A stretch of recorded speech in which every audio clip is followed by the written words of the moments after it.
Feature Friday. The freshest. Hello everybody, it's been a while since this video was meant to go out. Waleska is here. Hello Waleska. Hello, hi, I'm here. Bale- Right in your ear in stereo. Bali has to be resting and she can't be sitting down for very long, so she has to be laying down. However, she will be joining us for this video. Correct. We will be discussing and doing an honest review of the BLACKPINK concert. This concert review was brought to you by Fashion Chingu. Fashion Chingu is an online store that recreates K-pop and K-drama fashion at a super affordable price. Some of your favorite K-pop groups and K-pop idols have their items here, as well as some of the most trendy K-dramas. Also, I would highly encourage you, especially given the event season, it's New Year's is coming in, Christmas is coming in, lots of partying. I would highly encourage you for like parties, stuff like that, or more formal type of attire. Go to the K-drama section, so many goodies. Or if you like oversized stuff, like what I'm wearing right now, just go to Fashion Chingu, go to the unisex section, or even some of the girls and the men's stuff. They work either way. So I would highly encourage you to do so. Also, they have over 2,000 reviews of everyone that's been purchasing and they're loving their Fashion Chingu items. So I would highly encourage you to do the same.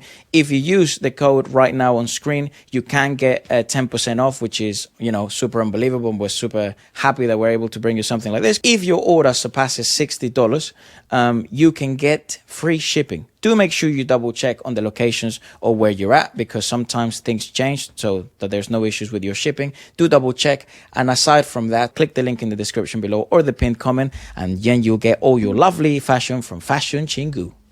A lot to talk about, and also we were very aware that there were many things going on in this concert, probably one of the most anticipated concerts and tours of the year, which obviously means one thing: there's going to be criticism, positive and negative. We are aware of all those videos that kept popping up of like how shit the concert was, basically. And then also we were very aware that a lot of people were loving the heck out of the concerts. Correct. So probably the answer lies somewhere in the middle, I would presume. Yeah, there were a lot of passion. There was a lot of passion behind the reviews. Usually a good sign, actually, that people are that passionate, either both negatively or positively. I also wanted to take you through what our experience was like. We had to do something quite peculiar because Bale had just injured her back, but we didn't know it was as serious as it was now. We had to do certain arrangements in order to accommodate Bale. And I wanted to kind of paint you that picture because it's very different kind of sitting and experience to the usual stuff. What you're going through here, that's Michael Bublé. We're going through right now what is called like the box seating areas, which these are usually like corporate seatings, or like companies have these kind of hired out boxes in which great recording, mate, in which you can have the whole concert experience, but it's a little bit more, what would you call it, private. Correct. The tickets for this, even if you're not invited or anything like that, you can get them. They're available for purchase. They are more expensive. And think about it like a VIP experience, but a little bit more calm. It's a little isolated, I'd say. Yeah, you're not, because the VIP tickets are actually, the reason why they're called VIP is because you're a bit closer to the you know, the action. You're closer to your favorite artist. In this case, you'll be, you know, breathing that same air that Lisa would be breathing. But in this case, when you're in this kind of area, you're like this. It's a lot quieter. There's no queuing, and inside those boxes, as you see, that's where you'll be experiencing the concert itself. There's like catering and all these other posh bollocks. The only reason why I would encourage anyone to do this, because the price is quite hefty from what we checked, is there's elevators up. So if you have like an injury or anything like that, it's perfect. There's no queuing, there's no pushing, there's no rush. You can go at your own speed, which was perfect for ballet. So like, there's also like wheelchair entries and all the accessibility stuff. If you want to have a more intimate experience with the concert, you can invite your mates in this area if you hire the box. Yes, it obviously costs money, but I guess if you can afford it, it's one hell of an experience, actually. I would say, not my favorite experience. I would actually like more like the normal seats that we've been invited to before, and like we've been going to normal concerts that you just buy normal tickets in, because you feel more part of the action. However, this was an absolute blessing, because when you have someone that has like a back issue like Bale right now, I'm basically stress-free. No one's gonna accidentally bump into her. No one's going to, she's not gonna fall down. You know what I mean? Unless you're really clumsy. Well, I was pretty close, but I still managed. Yeah. What was your experience like? Because maybe also if you have like not social anxiety, but maybe you just don't want to be in crowds, bro. Yeah, I was gonna say there's a lot of perks to this sitting aspect of things though, because I feel like you get to really experience the concert still. Like this is the view from the box, and I felt like it was really it was like a meta thing. I felt like I was watching something from like a third view perspective, which was definitely a different experience. I think it's intimate. It's more to like cozy per se. Look at that space. You can sit down, relax a little bit more. I find that this right here gives you the same excitement you would get in an actual sitting area. But at the same time, it allows you to have a little bit of peace in the madness. Yep. Like you have really quick accessibility to the toilets and stuff like that. You don't have to be running around pushing people to get out. And then you know that when you get back, you're going to have your spot still the same. That type of stuff, it's, again, if you want to have a more relaxed environment, something where you're not crowded, you actually have space to breathe. This is it. I really liked it though. This concert was the first date of London for the ladies. Packed, sold out, as you can tell in these shots. Like the crowd was absolutely full to the brim. There was no space to breathe, actually. Like, it was amazing. But security-wise, sitting plan and everything like that was fantastic. So shout out to everyone in the O2. Even if you're in the pit, I feel like everything was heavily organized. Yep. So I... Truly was. Yeah, and I think, compared to a lot of other concerts that have this amount of people, they can get really rowdy, really crazy, really fast. Yeah. The concert itself was delayed for about an hour and a half. I think it was actually closer to 1 hour, not an hour and a half. It was a bit exaggerated. But it was delayed. I don't know what must have been happening. This happens sometimes in concerts. And what you're seeing right now is the footage of prior to the announcement of the delay. Everyone was sort of like, still coming in, and you see all the crowds and stuff. And then they made the announcement that the concert was going to be a little bit later and delayed, which allowed some people to, still go outside, get some food, come in. Then it starts to get super jam-packed like it is. Everyone's ready for the concert. It was well past the starting point. So the delay announcement gets made, and then they start putting something that is pretty common actually in other K-pop concerts. They start putting music videos, and it's basically like you're doing a super huge mega reaction with the whole crowd. Everyone loves it. It's actually a very good idea in case you need to kill time because the ladies need to get ready. Maybe the sound checks, maybe there's equipment going wrong. A bunch of stuff can go wrong in these things, and I'm very glad the crowd was very patient and all that stuff. I think everyone was waiting anyway in queues for a lot of them, so it must have been something that's like, well, we wait half an hour more, what's the fucking issue? Now, when the concert begins, I cannot tell you the bloody goosebumps that you get when the actual first announcement is like, and it's like, here we go.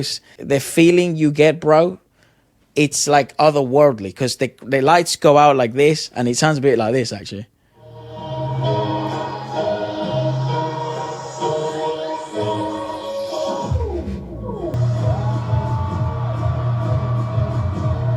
Everyone's just going mental.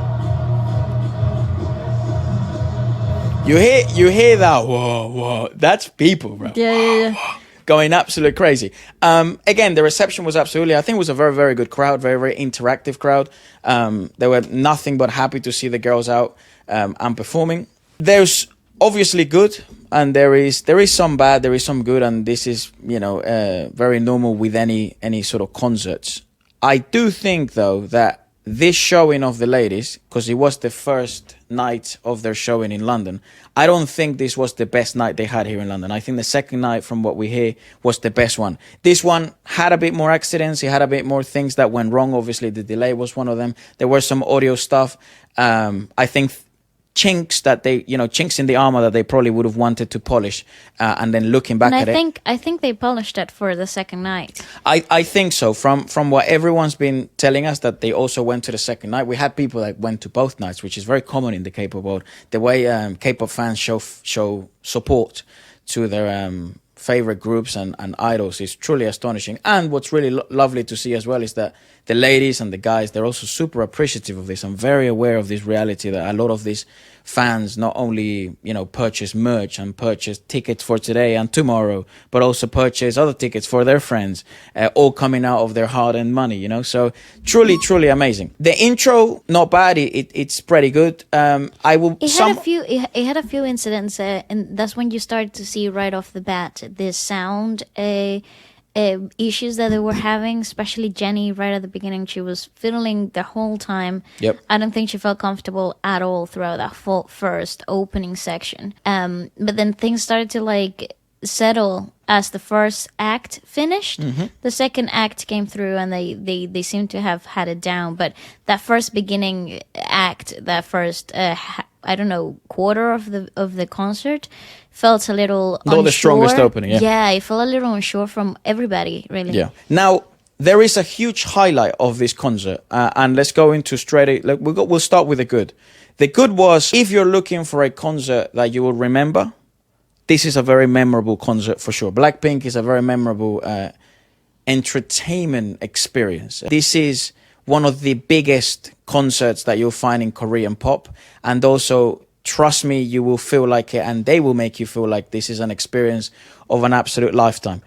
Then secondary, they probably have one of the best bands and sessionists in the world at the moment. Benny, Omar, this is some of the musicians. They have to be arguably some of the best live band musicians that any K-pop group can wish to have. I agree. Does not surprise me that Blackpink is the one that had a hold of it. It's the YG in-house band. It's the same. They used to tour with G-Dragon and 21 Okay. when they were before Blackpink. Makes sense. Yeah, I think you did mention that before. It makes sense. Yeah, these guys are incredible. The arrangements that they came up with for this show were absolutely outrageous. I think that's what makes this concert, musically speaking, amazing. Yep. Because it really brought what we always talked about in terms of musical dynamics, the genre to another level. It really pushed it beyond what we expected. Super well integrated. The ladies also seem to riff off of the band as well and gain confidence and strength in them, which is obviously fantastic. That's what you wish a band to do. You want to have that sort of a foundation and pillar that you can, if anything does go wrong, you do have that backing with them. There were a couple of really, really, really good numbers, like outstanding numbers. Crazy Over You, that was absolutely unreal. Probably one of the best live songs I've heard.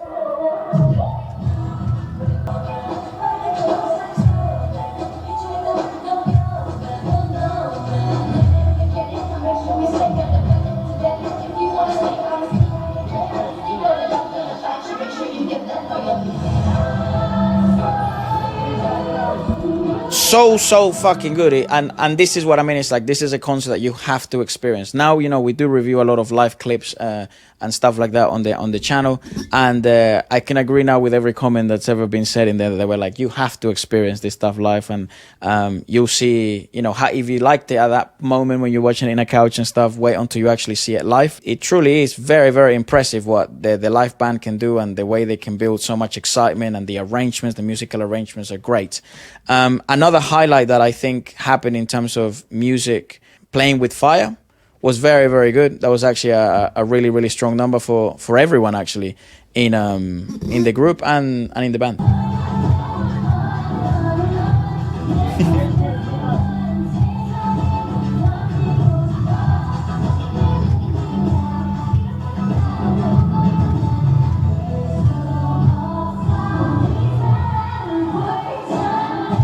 Oh, those arrangements, though.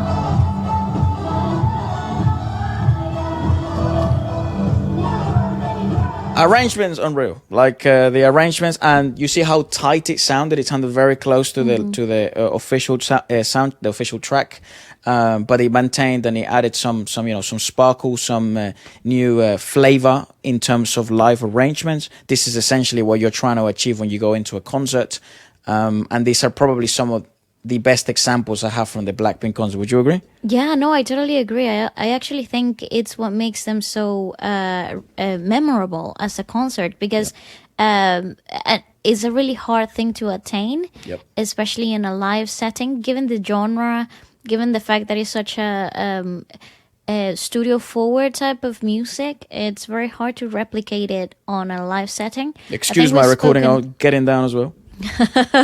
Pop and in general, it's really hard to replicate in a live setting because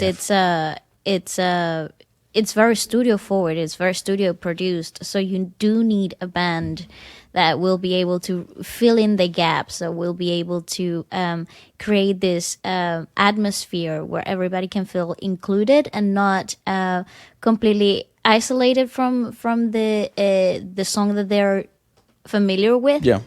To begin with, these are some of the the best numbers. I think I'll tell you what the highlights in terms of songs that you can look forward to if you are gonna experience this live, or if you're looking for this review and maybe you're on your edge of your seat, you can't wait, or maybe you are thinking maybe I should go, maybe I should not. Crazy Over You, Unreal, Type of Girl, Unreal arrangement. That song that goes like Getting Mine. What the fuck is the name of that song? Oh yeah. Playing with Fire, Shut Down, Pink Venom, all very good. These are outstanding performances from the ladies. I think overall maybe they sang about 15-20 songs, maybe something around that, maybe a bit less. Then we obviously have to discuss some of the not the strongest moments of the performance. There were three things I think that just encapsulate some of the issues in the concert. Number one, I don't like it when artists do this thing where, and this is not just Blackpink, this is why I don't watch and I don't go to see live concerts of rap. I don't like it when what you're getting when you're having a rap experience in live music is just random shouting and random just phrases and stuff. I understand it's pretty hype, and I understand this is what a lot of people do. That's fine. That's rapping.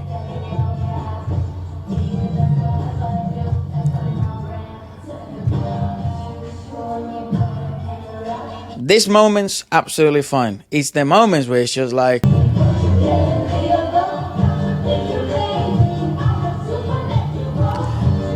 that type of shit, I'm not the biggest fan of. Like, I don't like that stuff. I don't think it adds anything. As a matter of fact, I do understand that they do have to cover some space because this will lead into the second point. But my first point is just, I thought in terms of rap, live rap, this is just a personal opinion. I don't like going to live rap concerts because rap is the weakest experience in terms of music when it comes to live music. And I love rap, and that's one of my favorite genres to experience. So that's just personal opinion, I guess. I don't know if your taste is...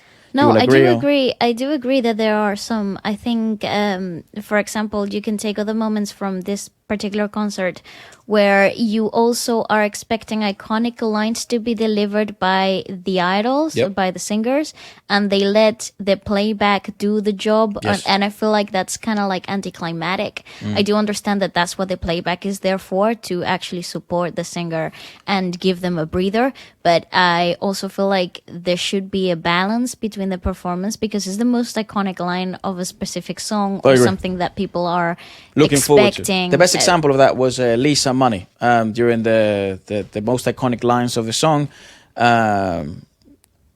She decides not to sing and she decides to perform instead, which again is she's a dancer in her blood and veins, and the dancing performance of Lisa was outstanding. But it's just one of those things that you're like, oh well. Musically speaking, you were expecting something. You were you were waiting for that climax to come, and it wasn't up to the standard that you were expecting it. Yeah. Again, this is just normal flawed behavior, though. This is not this is not Blackpink. No, this is everyone. No. Now, the second thing that we obviously have to discuss about, and I have seen a lot of these moments happen all online, not just with Blackpink, but with other artists as well. You know, sometimes they are out of tune, or sometimes they sound quite pitchy, I think is the term.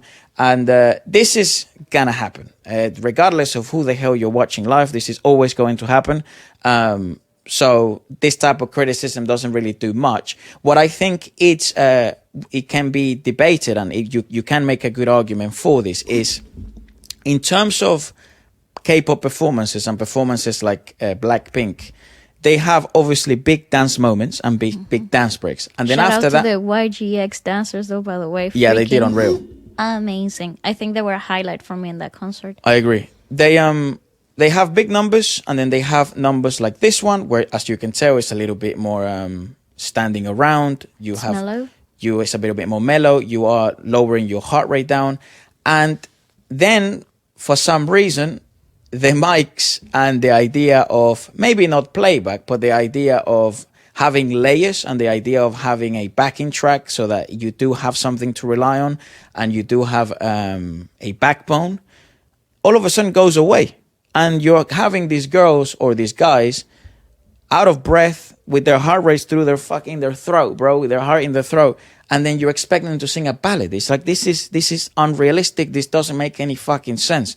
And you are going to get moments like this one where it just doesn't sound the best vocally.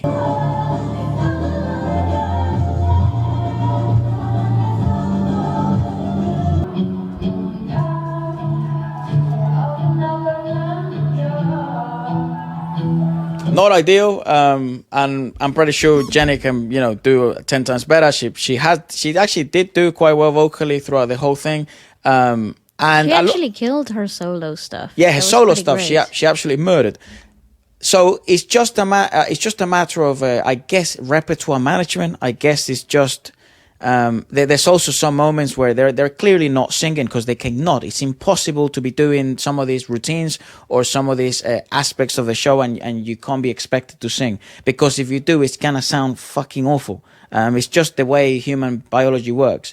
And the numbers and the style of music that Blackpink unfortunately does in live, it's some of the hardest to replicate, because you don't have equalization to the extent that you would have it in a studio. You don't have the amount of correction and the ability to make flaws that can be corrected in a studio. This is live in the moment. Whatever you see is what you get. I think because this was the first night and things must have been happening behind the stage or behind closed doors, there was like dips in energy or heights of energy that were incredible, and then there were dips of energy that were really noticeable. Sometimes Jenny looked like she was maybe fatigued. I think you're also looking, and everyone, all the members, Rose, Jisoo, and Lisa, sometimes looked fatigued. Then they really got rejuvenated because they took a break. They take a decent break in the band introduction. I will show you that because it's one of the best. Actually, ironically enough, it's one of the best bits of the concert, and very well managed in terms of time. Also, the dance break right after, fantastic. Right after that introduction of the band, I think that was the best interlude that we got in the whole concert. I felt like that was one of the best parts of the concert experience overall. Yeah, so you're getting this kind of breaks, these interludes, because the ladies need it. They really, really need it because it's a really, really intense concert. And props to them for that.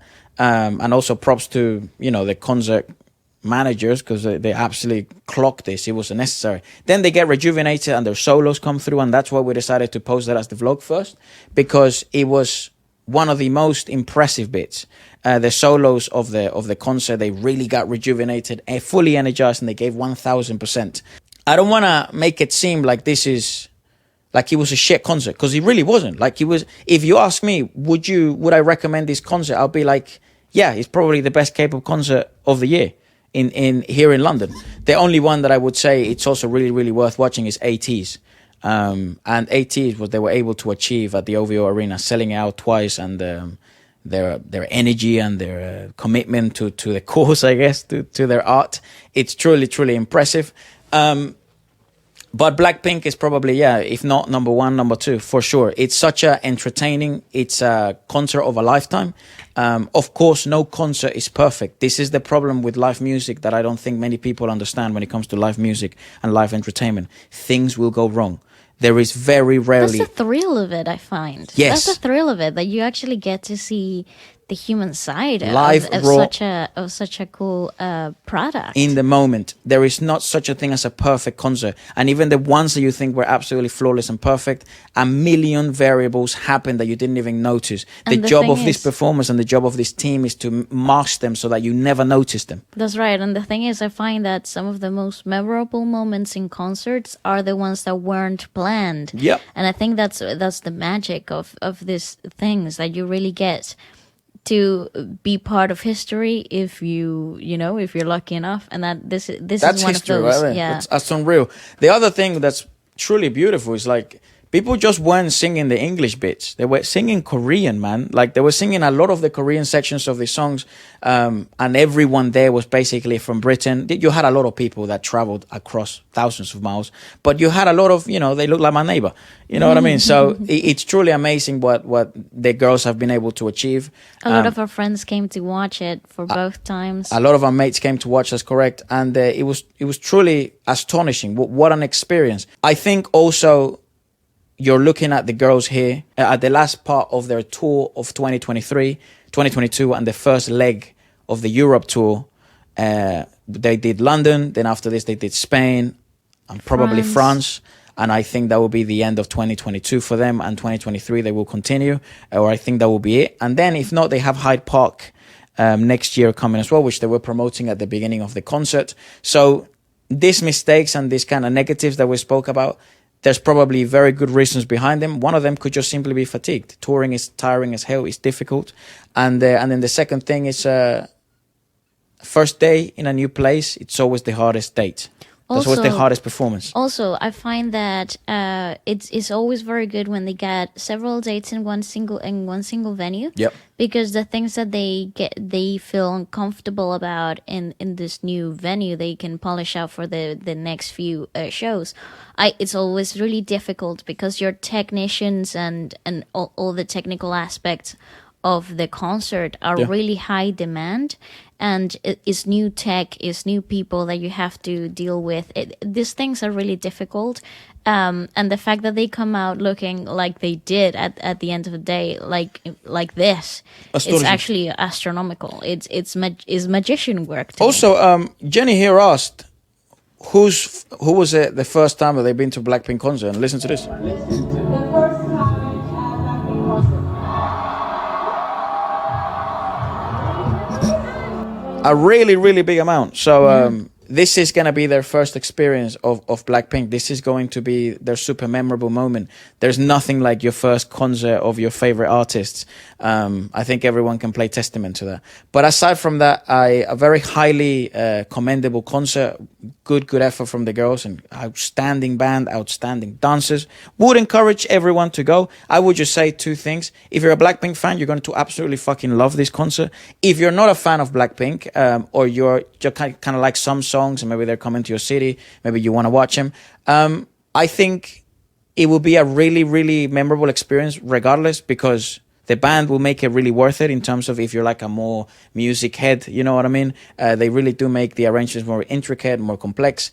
If you're a dancing fan, the dancers really blow it out the park. Absolutely freaking phenomenal. And they were outstanding. I think they really were the meat highlight of a lot of the sections in this songs. Yeah. And the ladies, they're nothing but charismatic, and you can't really take your eyes off of them. They're really enjoyable to watch. They're really enjoyable the way they treat the crowd. Really polite, really well spoken. They basically all speak English. Jisoo speaks English. At one point, she was basically like speaking in English fluently, and I was like, yeah, there you go, theory confirmed. But aside from that, let us know your thoughts. I'm pretty sure lots of really interesting conversations to be had. Perhaps your experience was completely different. Perhaps you would like to share yours in the comments. Do that. And apart from that, we will see you. I think this is the last event that we're going to do in 2022. Thank you so much for all the opportunities and the ability to give you, some honest feedback. And maybe you're thinking of going to it. Maybe you weren't thinking and now you are. Or maybe you don't want to go anymore. This is the interesting bit about that. And that's why we try to bring you a comprehensive review, I guess. Yeah, as honest as possible, because there's a lot of positives. And truly, these are some of the best concerts. They're big in production. They're big in entertainment value. And for that alone, they rank up amongst the highest experiences of live music performances, Yep. I think every group should learn from Blackpink and bring a live band with them, and have this idea of some interludes in the middle with live music. There's no need to have some music video playing. You can just use the band, use them to your advantage, riff off of them. And apart from that, guys, a great concert, and goodbye.